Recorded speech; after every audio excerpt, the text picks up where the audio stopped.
பரந்தூர் விமான நிலையம் வராம இருந்ததுன்னா தமிழ்நாட்டுக்கு என்ன மாதிரியான பாதிப்புகள்லாம் இருக்கு அப்படின்றத சோசியல் மீடியால நிறைய பேர் ரொம்ப அழகா தெளிவா பேசி போட்டிருக்கீங்க. அது ஏன் வரக்கூடாது அப்படின்னு சொல்றாங்கன்னா, அங்க நீர்நிலைகள் இருக்கு, விவசாயிகள் பாதிக்கப்படுவாங்க, சுற்றுச்சூழல் மாசாகும் அப்படின்ற கருத்தை முன்வைக்கிறாங்க.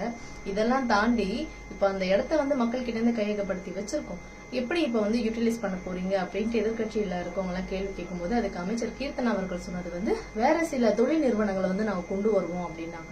தொழில் நிறுவனங்களை கொண்டு வந்தா அந்த இடம் பாதிப்பாகாதா?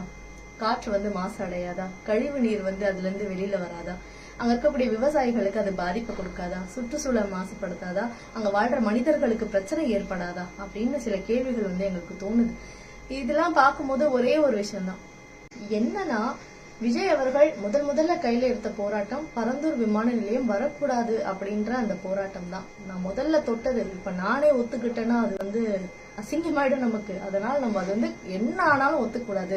தமிழ்நாடு 10-15 வருஷம் பின்னோக்கி போயிடும் அப்படின்னு எல்லாரும் சொல்றாங்க. அப்படி போனா கூட நம்ம ஒத்துக்கூடாது. தமிழ்நாடு முன்னேறினாலும் பரவாயில்ல, அரசு சார்பா அங்க இருக்கக்கூடிய மக்களுக்கு பணம் கொடுத்துதானே அந்த இடத்த கையகப்படுத்திருப்பாங்க. இப்ப அந்த பணம் எல்லாம் வேஸ்டா போனாலும் பரவாயில்ல, அதுல அங்க வாழ்ந்த மக்கள்ல சரி தமிழ்நாட்டுக்கு ஒரு நல்லது நடக்குதுன்னு நினைச்சு கூட அந்த இடத்த கொடுத்துட்டு போயிருக்கலாம்.